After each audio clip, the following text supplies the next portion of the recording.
welcome to another one of our videos. I'm excited to have you here today because today we're going to talk about how cacao can help you to balance your masculine and your feminine energies. So stick around to the end of this video because I have a couple gifts for you as well. So why would we even want to balance our masculine and our feminine energies? Let's talk about that for a minute.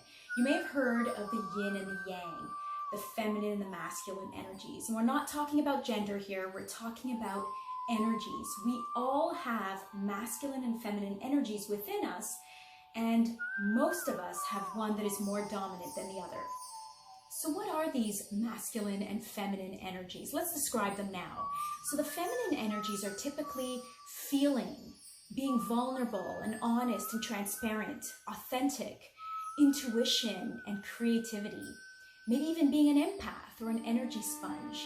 Whereas the masculine energies can be described as assertive and goal-oriented, accomplished, extroverted, active, dominant, and a tendency to move in a faster pace.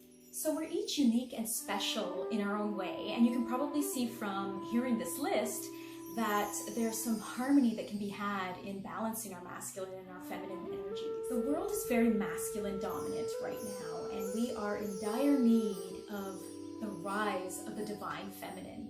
And so I'm going to share with you 3 ways in which this gorgeous cacao plant medicine can help us to balance our masculine and feminine and to assist this human, this beautiful global consciousness and rise into the divine feminine. So this is the cacao pod. And inside of this cacao pod is the cacao fruit, a white, delicious fruit. And inside the fruit are the cacao seeds, which are the plant medicine.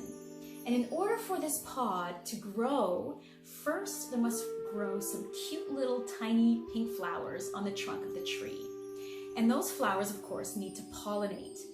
There are no male and female cacao trees. The cacao flower has male and female parts.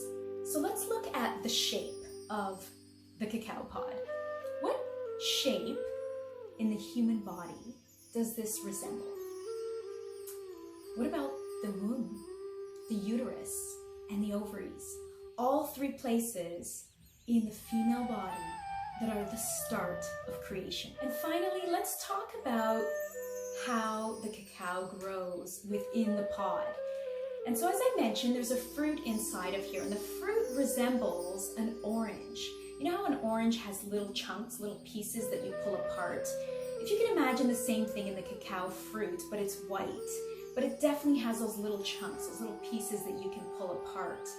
And the amazing thing about the cacao pod is that there is this big, what looks like an umbilical cord all the way up the cacao and into each of those pieces, bringing nutrients into each of the cacao seeds. So as you pull apart each of those sections of the cacao fruit, you will actually see what looks like a mini umbilical cord coming from the main cord into that little piece of fruit. So those are just a few ways in which the cacao, beautiful plant medicine, can help us to balance our masculine and our feminine, to add more meaning and fulfillment into our life. So I hope you enjoyed that. I promised you a few gifts at the end of this video, and here we go. I want to share with you my recipe download on my website, thegoddesstemple.ca, so click below so you can get that for free and start your beautiful morning sacred ritual along with me and so many others in the world who are starting this beautiful movement and practice. And I also want to share with you a gorgeous song by Simrit. It's called Nana, and I thought it was so appropriate for this video because she is so beautifully feminine. Her songs and her voice is incredibly feminine. It's such beautiful words, and it's so appropriate to maybe even listen to right after your morning sacred ritual with your cacao. So I hope you enjoyed this video. Don't forget to subscribe, and I look forward to seeing you in the next video. Ciao!